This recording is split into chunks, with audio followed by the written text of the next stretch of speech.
สบายดีพี่น้องมาพบมาพอกันนี่ตื่มเส้นเคยเนาะมาเว้าเรื่องสมุนไพรนี่แหละพี่น้องอันนี้จิมาบอกสูตรลดความดันพี่น้องลดไขมันในเส้นเลือดลดตั้งทรง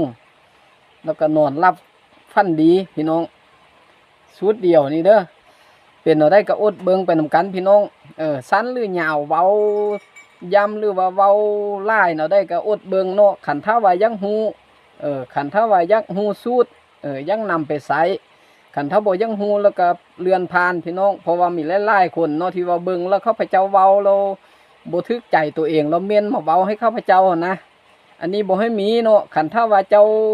เบิ่งบ่ได้ก็ถือว่าเลื่อนผ่านพี่น้องเอ้ยบ่ต้องเบิ่งเนาะแล้วก็ไปซอกเบิ่งตัวใหม่เนาะไปเบิ่งเขาเต้นเขาดีดไปเบิ่งซีรีส์เกาหลีพุ่นพี่น้อง เอามาฟังนำกันเนาะพี่น้องเนาะสมุนไพรก็มี3อย่างพี่น้องข่าเนาะข่าข้าพเจ้านี่มันข่าธรรมชาติเด้อพี่น้องเด้อข่าอยู่ป่าแล้วมันออกสีเขียวน่ะนี่แล้วข่าเอาข่าแดงก็ได้เนาะข่าได้ก็ได้ว่าแต่มันข่า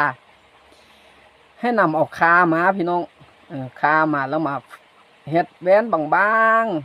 ๆเฮ็ดบางได้เท่าได้แฮงดีเด้อพี่น้องเด้อเอาจักให้มันได้ประมาณจัก10แว่นหนึ่งซอยเอาบางๆเนาะแล้วมะขี้หุ้นนี่เขามาพาพี่น้องพาเป็นซีกไว้พาคือเขาพามังนาวใส่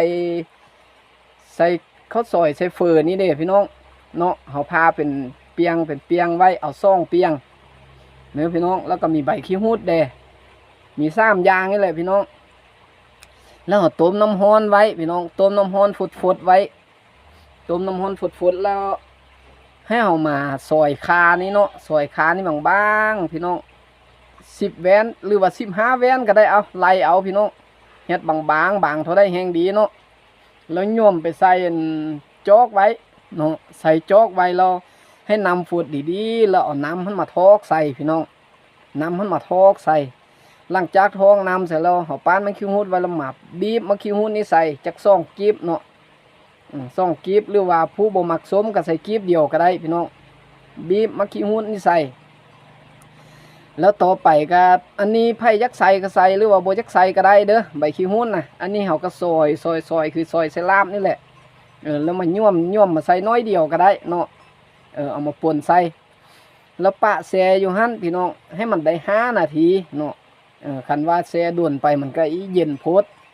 ให้มันได้5นาทีแล้วมากินพี่น้องเอ้ยกินก่อนนอนเด้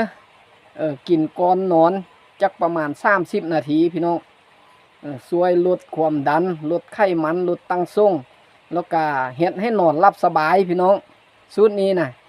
เอาไปลองเบิ่งเด้อพี่น้องเด้อสูตรดีเนาะสมุนไพรในครัวเฮือนเฮานี่แหละพี่น้องบ่ยากซอกก็บ่ยากซื้อก็บ่แพงพี่น้องเอ้ย เอานำไปใช้ไปลองเบิ่งเด้อพี่น้อง